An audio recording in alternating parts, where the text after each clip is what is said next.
De regresso ao acerto de contas, estamos aqui hoje a debater o futuro da Grécia com Isabel Meireles e Pedro Duarte. Voltamos então à conversa. No intervalo falávamos do futuro de Atenas, nomeadamente dos problemas que o próprio Syriza e esta coligação enfrentam internamente. Como é que vêem, Pedro, começo por si, como é que vês esta coligação do Syriza, aliado a um partido, que falávamos há pouco, um partido de extrema-esquerda aliado a um partido dito de extrema-direita, que é uma coligação um pouco inusitada? É uma coligação relativamente natural, tendo em conta a situação, porque tanto um como o outro eram contra a Troika. Nenhum deles queria austeridade para a Grécia. Foi isso que os uniu. É, acima de tudo, porque são ambos independentistas gregos. A esquerda frequentemente fala na internacionalização, mas depois, quando é necessário, são muito nacionalistas em relação ao seu próprio país. É quase para nós. Enquanto que os seus parceiros de coligação sempre foram muito a Grécia grega, independente, porque acima de tudo o que eles gostam, têm como prioridade vantagens militares. A Grécia é um dos países mais militarizados da União Europeia, gasta 4% do seu orçamento em despesas militares e, acima de tudo, em oposição à Turquia. Portanto, esse partido, desde que o Syriza se oponha simplesmente à União Europeia e queira no fim da austeridade, está a favor disso. Syriza agora conseguiu uma pequena redução nas despesas militares, que seriam uma das bandeiras vermelhas desse outro partido, mas a disposição são cerca de 200 milhões de euros, acima de tudo campos de treino, alguns deles já não eram utilizados. Também há algum desperdício nestas despesas, como é normal. Agora, um corte de 10% do valor sim, pedido. E esse é um problema, porque os 2 mil milhões que a União Europeia pediu no corte extra, quando vamos ver os papéis que o Syriza apresentou, é muito bonito dizer, ora, nós tínhamos primeiro decidido que íamos fazer cortes de 1,8 mil milhões. Agora estão aqui que vamos fazer cortes de 3,8 mil milhões. Muito bem, estão a fazer o corte de ambos títulos. Mostrem o papel. Então vamos ver as propostas e o que vemos, uma linha. O Syriza previa anteriormente que, em combate à fraude, iria conseguir receitas adicionais de 50 milhões de euros. Agora espera obter 700 milhões de euros. Quer dizer, vocês não iam combater a fraude antes?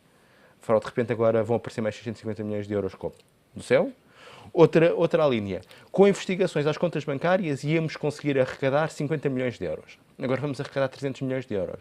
Mas, então, Pedro, como é que as vossas contas vão ser feitas? E dizer que está de acordo com aquilo que dizia Varoufakis, que eles não levavam propostas, levavam ideias. É exatamente assim. E, no fundo, é isso que é pouco credível. Quer dizer, vai cortar X, mas onde? Como? Quando? Eles nem é cortar. Vamos ter receitas porque vamos fazer aqui estas inspeções todas.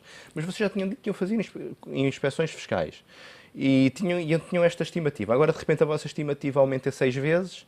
Porquê? Não estavam a sério nas primeiras ideias. É óbvio que o Syriza basicamente pega em ginástica, vai acrescentando números e pronto, estão aqui mais 900 milhões que vamos conseguir nesse. Não nos podemos esquecer, é um mestre na teoria dos jogos e, no fundo, o que o Syriza tem feito durante este tempo todo é comprar tempo, se quisermos. Mas não é isso também que os credores internacionais têm feito, na ótica daquilo que o Pedro dizia, de que talvez haja aqui uma intenção de reformular a política do próprio Syriza e controlar, de certa medida, a sua ação. Também poderá aqui haver eu acho que sim, tempo ganho para os enfraquecer. Mas essa ideia inicial que o Pedro disse de reformar, eu acho que neste momento as negociações extremaram-se de tal maneira e o caminho é de tal maneira também perigoso que se calhar os parceiros europeus já deixam isso para segundo plano. Querem um acordo qualquer que ele seja, para que justamente, é o que eu digo, isto é um caminho que se sabe onde começa, não se sabe onde é que acaba, porque de facto há aqui toda uma série de variáveis, inclusive a nível interno, dos próprios países da União Europeia. Vejam, por exemplo, agora na Dinamarca, os nacionalistas tiveram o dobro do score, 20%. Quer dizer, já não vamos falar do UKIP, subejamente conhecido no Reino Unido, dos novos finlandeses, Mas esta crise trouxe isso, precisamente. Trouxe isso, justamente, porque, quer dizer, porque é que solidariedade, muito bem. Mas nós, os espanhóis e irlandeses, fizemos imensos sacrifícios. Os bálticos dizem muito bem, eles não querem cortar nas pensões, mas as pensões deles são mais altas que as nossas, os salários deles são mais altos que os nossos. Porque é que nós temos que estar a pagar por alguém, para alguém que não quer austeridade, porque de facto ninguém quer austeridade. Portanto, isto leva a um fenómeno político do aumento das soberanias, de um crescendo dos partidos soberanistas que dizem, desculpem lá, solidariedade, quer dizer, nós é que fazemos os sacrifícios, é a fábula da cigarra e da formiga.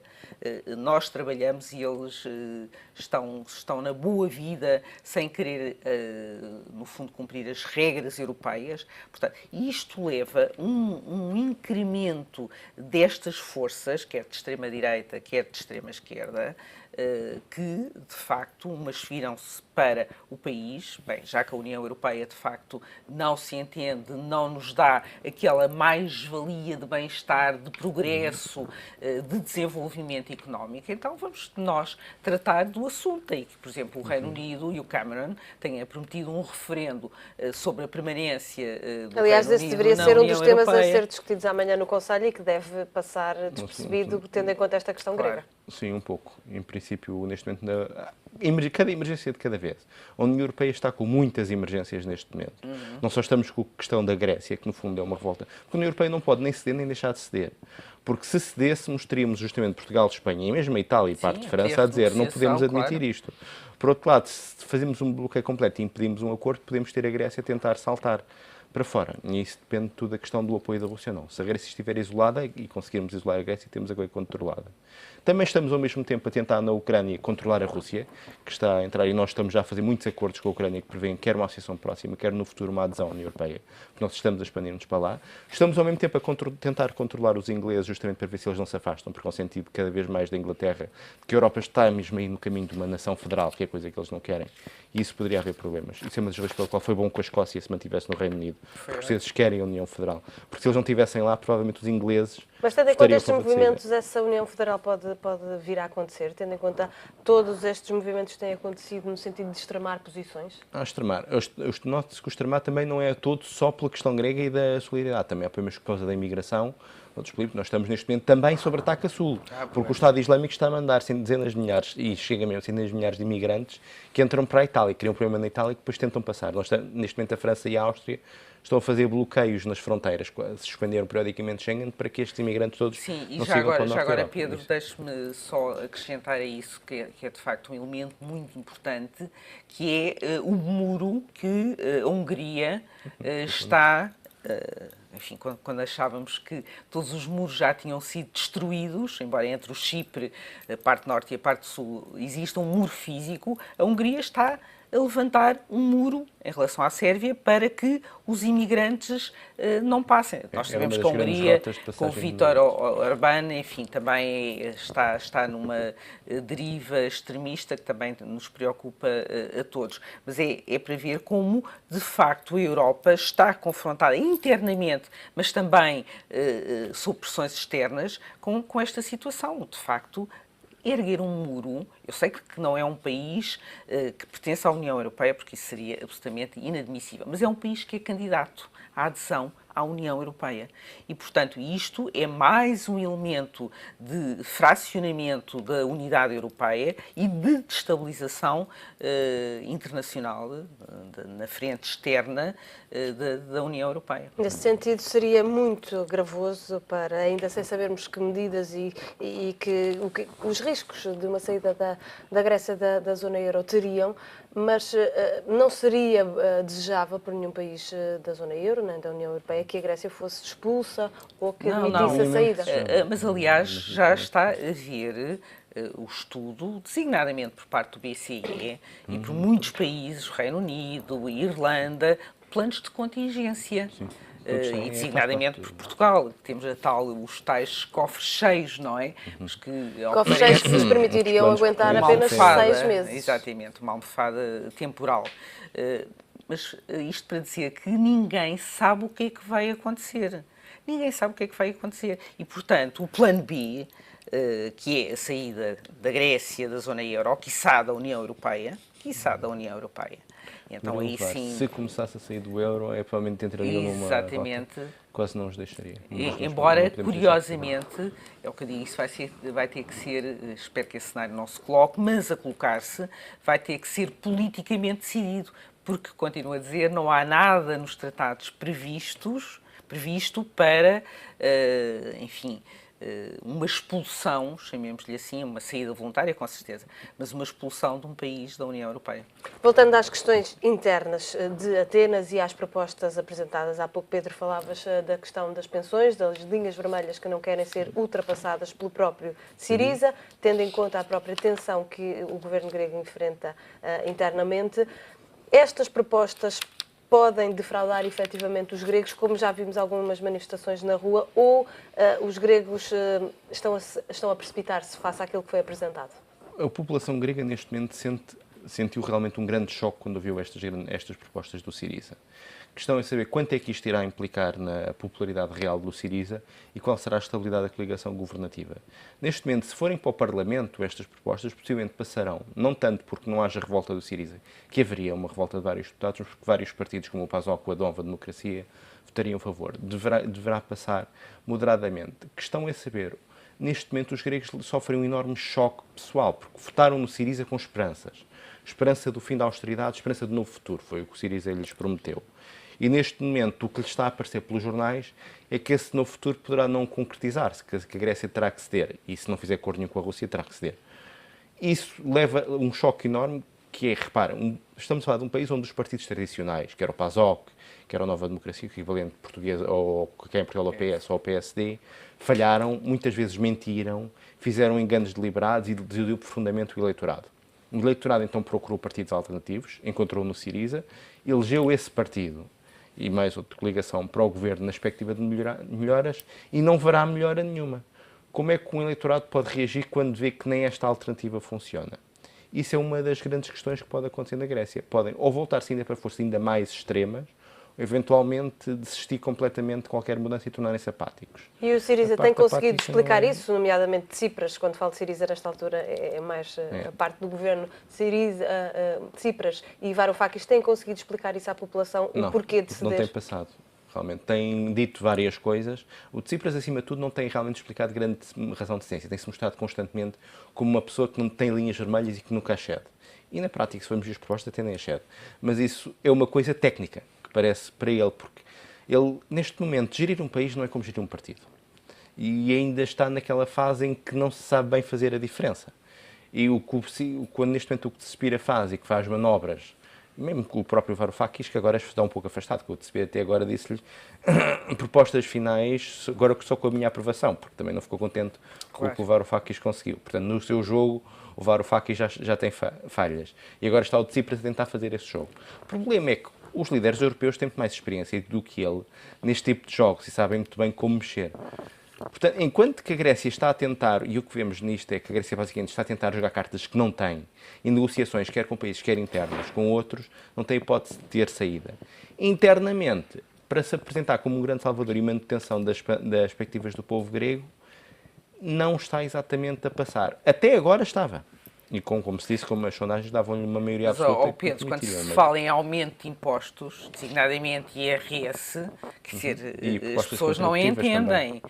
Então, disseram-nos que nos iam livrar da austeridade e agora aumentam-nos os impostos, cortam-nos nas pensões, diminuem ou aumentam a idade da reforma. O que é isto? Onde é que está a austeridade? Mas o problema é que os gregos querem chuva na era e sol no nabal, ao contrário, chuva é assim. Bom, querem, no fundo, continuar na moeda única, mas, por outro lado, não querem cumprir os ditames, os requisitos, enfim, que é preciso necessariamente em termos de equilíbrio de contas públicas.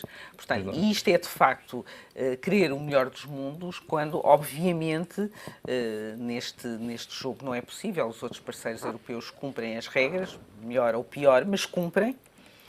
E quer dizer, não pode haver exceções desta natureza para a Grécia, sob pena de todos os outros países começarem a querer renegociar as suas dívidas, renegociar as condições de pagamento. Então isto é abrir a caixa de Pandora. De facto, é conseguir circunscrever a Grécia, encurralá-la, de algum modo, fazê-la cumprir, ou não cumprindo, pelo menos ter ali uma zona de doença quase e de que quarentena.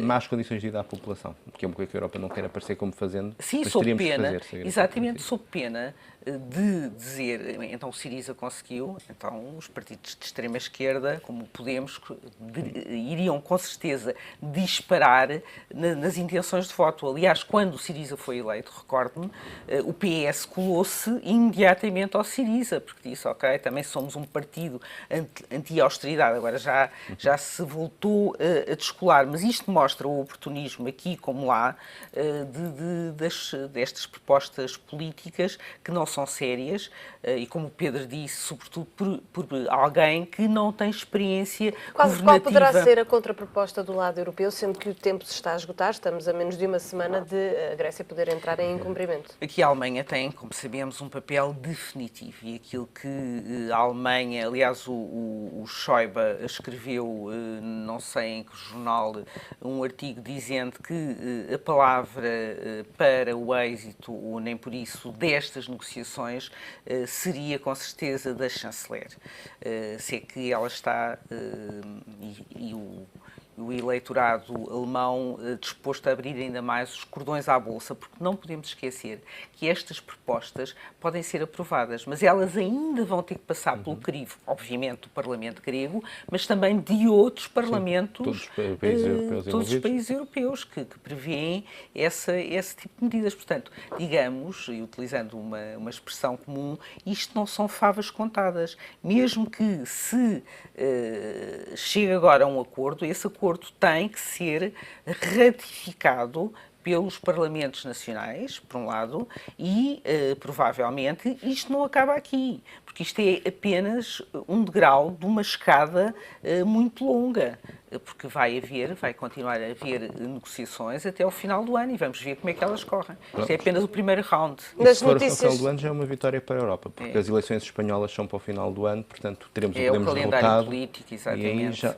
metade do problema já foi, porque se o Podemos em Espanha ia dizer que não pagava as dívidas espanholas, sim, era o final do sistema financeiro mundial. Pedro, nas notícias que têm vindo a público esta manhã, nomeadamente o Le Monde, há aqui várias notícias de jornais internacionais, os portugueses também a falarem, obviamente, desta questão grega. O Le Monde diz que aqui o braço de ferro, ou o braço mais duro da Troika, nestas negociações, poderá mesmo ser o FMI, que está aqui a bloquear e a impedir que haja um acordo. O que é que o FMI pode estar a querer bloquear neste momento, nesta proposta grega? Neste momento o FMI está numa posição que é quase uma terceira parte nas negociações. Estão sentados à mesa um pouco como os nossos treinos. Existe a disputa entre a União Europeia e a Grécia. Justamente estamos a falar que a União Europeia quer ajustar a Grécia para ser uma parte mais desenvolvida da Europa. A Grécia que está a tentar não ter tanta austeridade para não estar sobre o que vê sobre uma dívida insustentável, que até é insustentável, mas a Europa tem planos para isso. E temos o FMI, para quem está a ver as questões de uma questão puramente técnica e que vê que, por um lado, é verdade que a Grécia não pode ter as vantagens todas que pede, mas, por outro lado, também lhe está a aparecer do ponto de vista deles, porque eles não têm um projeto europeu. O FMI é uma organização global. Portanto, tem maior que a maioria capital europeu, mas não vê as coisas assim, é uma parte económica. E vê, acima de tudo, que a Grécia realmente deveria ter um alívio das suas condições, sempre no que diz respeito ao excedente primário e a várias outras contas, em que a Europa também deveria ceder um pouco em algumas das suas metas. Portanto, o FMI está em tanto discute com a União Europeia como discute com a Grécia. Já agora, deixe-me acrescentar algo que é importante, justamente para quebrar este ciclo vicioso em que o FMI não é uma instituição, é uma organização composta por 188 países, daí que já tenha havido propostas, designadamente Pedro Passos Coelho e outros líderes europeus, no sentido de haver um Fundo Monetário Europeu, de modo a que o FMI que não conhece, ou pelo menos conhece, não pactua com a filosofia do projeto europeu, no fundo, meter e impor, melhor, reformas em países cuja realidade não conhece, sociológica, económica. Portanto, é tudo uma espécie de fato feito à medida, não é um fato feito à medida, é um pronto a vestir, que pode ficar bem, mas como pode ficar mal. E, portanto, esta ideia de que a União Europeia também, em termos institucionais como um todo, ela sim devia ser membro do FMI, e não cada país isoladamente, o que daria outra Mas capacidade consegue a União Europeia de responder a negociação. uma voz única? Pois essa é sempre a grande questão, sobretudo em termos em que as exigências de deliberação são por unanimidade. E quando a unanimidade existe, isso dá direito a cada país a ter um veto. Basta que, como se viu nas negociações, né, em termos de política externa, acordos internacionais, basta que um país diga que não para que a deliberação não possa ser adotada. Razão, por exemplo, que ainda não houve harmonização e muito menos quase aproximação fiscal, porque, por exemplo, as questões fiscais são deliberadas por unanimidade. Portanto, há um IVA minimamente aproximado e isso faz com que esses desequilíbrios entre países existam, porque há uma união monetária, há uma união comercial, há um mercado único e depois não há uma união fiscal, pelo menos não há aproximação dos impostos, obviamente que isso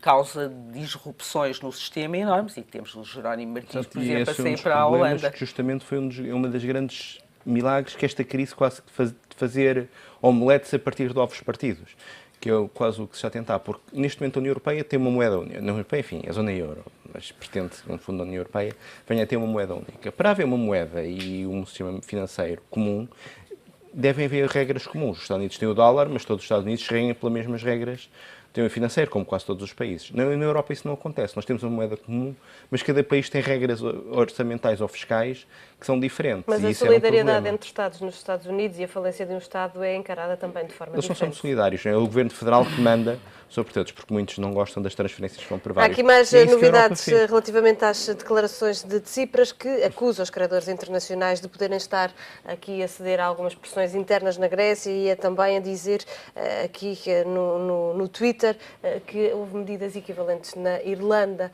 e em Portugal às propostas apresentadas que não foram rejeitadas pelos credores. São algumas das informações que vão chegando aqui e que ao longo do dia devem alterar estas negociações. Teríamos muito mais para falar, mas estamos mesmo no limite do nosso tempo. Pedro Duarte, obrigada pela tua presença aqui neste Acerto de Contas. Isabel Meireles, foi um prazer. Até à próxima. O Acerto de Contas desta semana esteve a debater o futuro da Grécia, que ainda está no segredo dos deuses. Vamos aguardar para saber qual o desfecho deste impasse grego. Boa noite.